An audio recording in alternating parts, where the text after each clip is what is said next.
Hello candidates, कैसे हैं आप सब। आशा करते हैं आप सब अच्छे होंगे, मस्त होंगे और अपने फिजिकल की तैयारी में लगे होंगे। देखिए, यूपी पुलिस कांस्टेबल का जब से आंसर की जारी हुई है तभी से आप लोग के मन में कहीं ना कहीं सवाल चल रही थी कि रिजल्ट कब तक देखने को मिलेगा। क्योंकि रिजल्ट आने के बाद बहुत सारे कैंडिडेट्स ऐसे हैं जो फिजिकल की तैयारी शुरू करते हैं और बहुत सारे कैंडिडेट्स ऐसा भी हैं जो आंसर के आने के बाद अपना फिजिकल स्टार्ट कर देते हैं।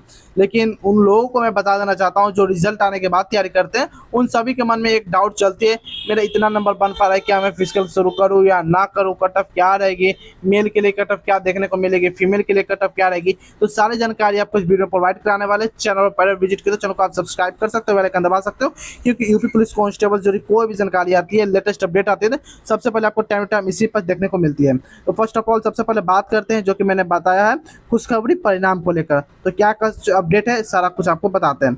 सबसे पहले मैं आपको बता दूं, ये जितना भी आप देख रहे हैं अभी, यह सारा कुछ आपको इंडिया टुडे के रिपोर्ट के अनुसार बताया जा रहा है। यानी कि इसमें मेरा कुछ भी किसी प्रकार कोई क्रेडिट नहीं है, सारा क्रेडिट इंडिया टुडे को जाता है।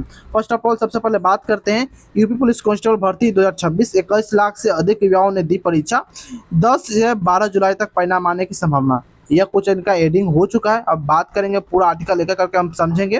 तो उत्तर प्रदेश पुलिस यानी कि यूपी पुलिस कांस्टेबल भर्ती परीक्षा 2026 का सफलतापूर्वक समापन हो गया है, जिसमें राज्य के लाखों युवाओं ने पूरे उत्साह के साथ हिस्सा लिया। इस वर्ष पुलिस विभाग में कांस्टेबल के कुल 32,679 रिक्त पदों को भरने के लिए यह विशाल भर्ती प्रक्रिया आयोजित की गई है। प्राप्त आधिकारिक आंकड़ों के अनुसार इन पदों को हासिल करने के लिए, सॉरी यहाँ पर थोड़ा कटा हुआ स्क्रीनशॉट, हासिल करने के लिए 28,85,465 लोगों ने आवेदन किया था। यहाँ पर यह डाटा आप देख सकते हैं, जो काफ़ी हाईलाइट में कर दे रहा हूँ। आप देख सकते हो कि 28,85,665 लोगों ने आवेदन किया था।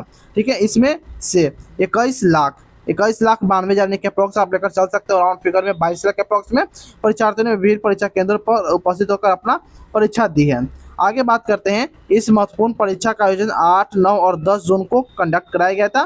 पारदर्शी और कड़ी सुरक्षा व्यवस्था के बीच कंडक्ट कराया गया था। परीक्षार्थियों के लिए सबसे बड़ी राहत की बात यह रही कि इस बार परीक्षा में किसी भी प्रकार का कोई नेगेटिव मार्किंग नहीं रखी गई थी, जिसमें उम्मीदवारों को बिना किसी डर के खुलकर सभी प्रश्नों के उत्तर दिए। परीक्षा संपन्न होने के बाद तुरंत बाद भर्ती बोर्ड ने तेजी दिखाते हुए 20 जून से 23 जून के बीच आधिकारिक उत्तर कुंजी भी जारी कर दिए।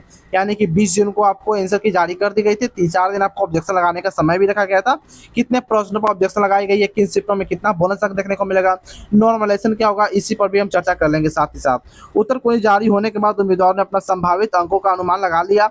अब सभी के निगाहें अंतिम नतीजे पर टिकी है। कॉपियों के मूल्यांकन प्रक्रिया को तेज गति को देखते हुए यह पूरी उम्मीद जताई जा रही है कि इस परीक्षा का परिणाम 10 या 12, आप ध्यान रखने वाली बात है, 10 या 12 जुलाई तक आधिकारिक वेबसाइट पर जारी कर दिए जाएंगे। लिखित परीक्षा में सफल होने वाले सभी उम्मीदवारों को इसके बाद अगले शारीरिक दक्षता परीक्षा यानी कि फिजिकल एफिशिएंसी टेस्ट में से गुजरना होगा। इसलिए युवाओं को अपनी फिटनेस की तैयारी अभी से तेज कर देनी चाहिए।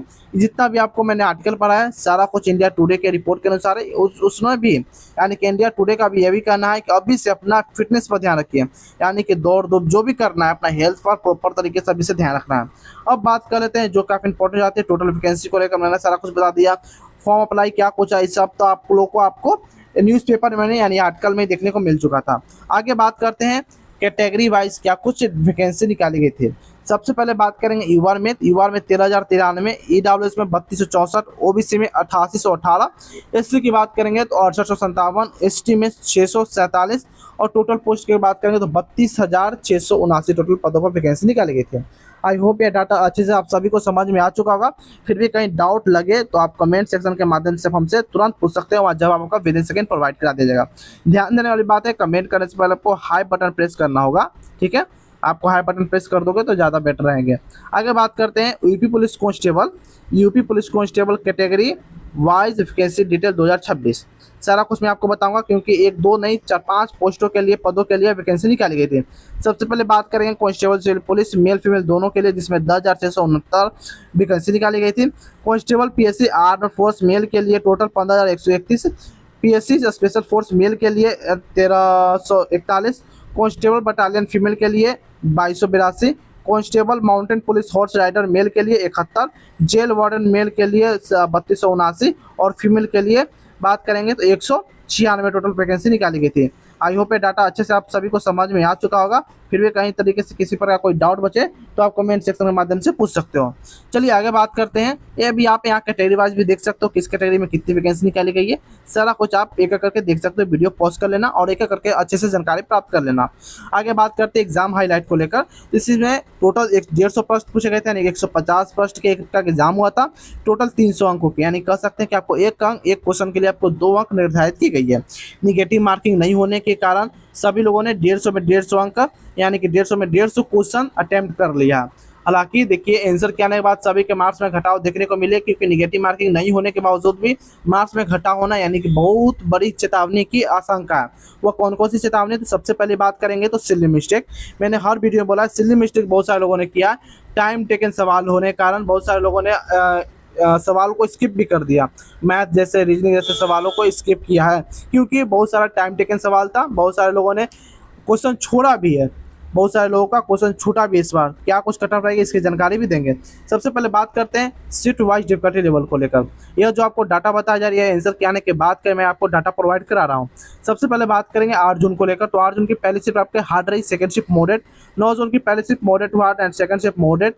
10 जून की पहली शिफ्ट हार्ड एंड थर्ड यानी कि सेकंड शिफ्ट की आपकी मॉडरेट टू हार्ड रही है। यह डाटा आपको जो है शिफ्ट वाइज डिफिकल्टी लेवल को देखने को मिली है। अब बात करते हैं इसमें बोनस अंक क्या रहेगी, नॉर्मलाइजेशन क्या देखने को मिलेगी। सबसे पहले बात करते हैं नॉर्मलाइजेशन को लेकर। देखिए अगर आपने हार्ड शिफ्ट में एग्जाम दिया है तो 10 से 15 नंबर तक, मॉडरेट शिफ्ट में एग्जाम दिया है तो 8 से लेकर 12 नंबर तक, या आप कह सकते हो ई शिफ्ट में एग्जाम दिया तो नंबर घटने की भी आशंका है। जी हाँ दोस्तों, अगर आपने ई शिफ्ट में एग्जाम दिया तो नंबर घटने की आशंका जताई जा रही है। अब आप सभी के मन में यहाँ डाउट चल रही होगी कि ई शिफ्ट आपके पीपीटी में है ही नहीं, आप तो ये सिर्फ बता भी नहीं रहे हो, तो फिर ई शिफ्ट में नंबर कैसे कटेंगे। देखिए यह जो डाटा है रैंक में था, रैंक गुरुजी का डाटा है, लेकिन जो विभाग मानता है उसके अप्रॉक्स में ही सारा कुछ फाइनल डिसीजन लिया जाता है।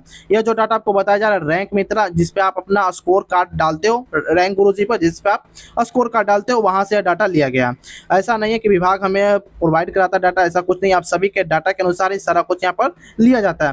तो बहुत सारे शिफ्ट ऐसे हो सकते हैं, 2-3 शिफ्ट ऐसे भी हो भी सकते हैं, जैसे कि 9 जून का सेकंड शिफ्ट विभाग इजी भी मान सकता है, वहीं 8 जून के सेकंड शिफ्ट विभाग इजी भी मान सकता है। वह विभाग पर निर्भर करता है, लेकिन मैं आपको बता दिया अगर आपका इजी शिफ्ट होता है तो नंबर घटने की चांस पूरी बनती है। आगे बात कर लेते हैं जो कि एग्जाम पैटर्न को लेकर है। तो सामान्य ज्ञान से बात करेंगे तो यह कुछ 38 प्रश्न पूछे जाते हैं, लेकिन पूछे नहीं गए थे। सामान्य हिंदी से 37 प्रश्न, गणित से 38 प्रश्न, रीजनिंग से 37 प्रश्न, कुल 150 प्रश्न से पूछे गए थे। यह जो है आपको अंकों का है कि इस सब्जेक्ट में कितना अंक आपके दिए जाने वाले थे। अगर यहाँ बात करेंगे सब्जेक्ट वाइज डिफिकल्टी लेवल को लेकर, तो करंट अफेयर या जीके जीएस की बात करेंगे तो मॉडरेट टू हार्ड, सामान्य हिंदी इजी, और बात रखेंगे अगर गणित को लेकर तो moderate to hard, reasoning moderate. देखिए गणित भी मॉडरेट होती, लेकिन बहुत सारे क्वेश्चन ऐसे थे जो काफ़ी कैलकुलेशन वाले क्वेश्चन थे, यानी कैलकुलेटिव आया था, टाइम टेकन सवाल पूछे गए थे।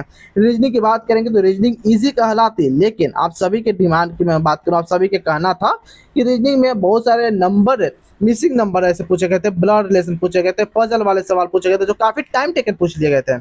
इसमें बच्चों का टाइम ज़्यादा लगा है, इसी कारण रीजनिंग मॉडरेट और गणित मॉडरेट टू हार्ड बताई जा रही है। हालांकि करंट अफेयर या जीके जैसे की बात करेंगे तो सभी एग्जाम में जैसे पूछे जाते हैं हार्ड, इसी प्रकार इसी में भी हार्ड ही पूछी गई है, जिसमें कोई दो राय नहीं है। अगर बात करेंगे टोटल एग्जाम को लेवल तो मॉडरेट या मॉडरेट टू हार्ड आप पढ़ सकते हो, आप पर निर्भर करती है। आगे बात करते हैं जो इसके हैं फिजिकल को लेकर।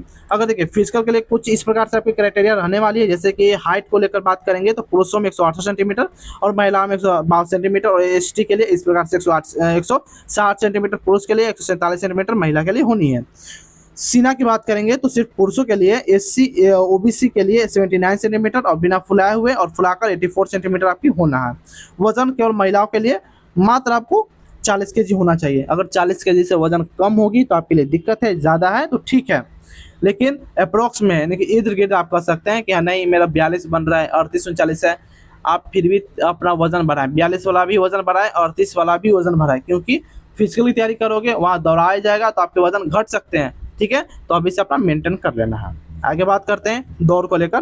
पुरुषों की बात करेंगे तो 4.8 किलोमीटर आपको 25 मिनट में, और महिलाओं के लिए 2.4 किलोमीटर 14 मिनट में कंप्लीट करनी होगी। फिजिकल के लिए 3 गुना कैंडिडेट्स पर सिलेक्ट किए जाने, जैसे मैं आपको पीपीटी में बता रहा हूँ कि 3 गुना कैंडिडेट्स यानी कि अलावा 98,000। जी दोस्तों 98,000 कैंडिडेट इस बार शायद सिलेक्ट होंगे फिजिकल के लिए। तो अपना तैयारी ज़बरदस्त तरीके से रखना है, आपको 98,000 में से फिर आपको एक सीट अपना पक्का करनी होगी। आगे बात करते हैं थोड़ा सा ऑफिशियल मिनिमम क्वालिफाइंग मार्क्स को लेकर। देखिए, जनरल, ओबीसी और ईडब्ल्यूएस के लिए 300 में से 120 अंक और एससी एसटी के लिए 300 में से 105 अंक आपको निर्धारित है। यानी कि इतना से कम अगर आप स्कोर कर पाते हो फिजिकल के लिए या रिटर्न में, तो आप फेल कहलाओगे। जी हाँ दोस्तों, 300 में से 120 से भी कम, 300 में से 105 से भी कम अगर स्कोर आपका है तो आप फेल हो, और आप जानते आगे आपके साथ क्या किया जाएगा। आगे बात करते हैं एक्सपेक्टेड कटअप के रिगार्डिंग। देखिए, जितना भी आपको कटअप बताया गया है, यह आपको कटअप +-2 का आपको अंतर देखने को मिल सकती है। चाहे तो +2 भी हो सकती है, -2 भी रहने की उम्मीद है। ठीक है, जनरल की बात करेंगे 115 से 17 क्वेश्चन, ओबीसी में 112 से 15 क्वेश्चन, ईडब्ल्यूएस में 6 से 9 क्वेश्चन, एसटी के लिए और एससी के लिए 103 से 5 और 100 से 102 क्वेश्चन तक सही है। तो सेफ हो, आप अपना फिजिकल की तैयारी अभी से स्टार्ट कर सकते हो, बाकी आपकी मर्जी है। ठीक है, अभी भी अगर आप फिजिकल की तैयारी नहीं शुरू करोगे तो आप समझ सकते हो आपके साथ क्या किया जाएगा। मैं तो कुछ नहीं करूंगा, किस्मत आपके साथ क्या करेगा आप समझ सकते हो। अपने पैर पर कुल्हाड़ी मार रहे हो और कुछ नहीं। इसमें सिर्फ आपका नुकसान है, मेरा कुछ नुकसान नहीं। मुझे बताना काम था, मैंने आपको बता दिया, गाइड कर दिया। दौड़ना नहीं दौड़ना आप पर निर्भर करती है। फीमेल की बात किया जाए तो यूवर के लिए 110 से 12, ओबीसी के लिए 108 से 6 से 8, ईडब्ल्यूएस 104 से 6, एससी 100 से 103 और एसटी के लिए 98-100 या 95-100 से भी क्वेश्चन सही है, तो यहाँ पर आप सेफ हो। बाकी बात करते हैं रिजल्ट के रिगार्डिंग। मैंने सारा कुछ बता दिया, फिर भी कोई नई अपडेट आती है तो आप चैनल को सब्सक्राइब कर लेना, आपको टाइम टाइम अपडेट मिलती रहेगी। तो फिर मिलते हैं कोई अदर फॉर्मेटिव वीडियो में, तब तक के लिए जय हिंद जबरदस्त।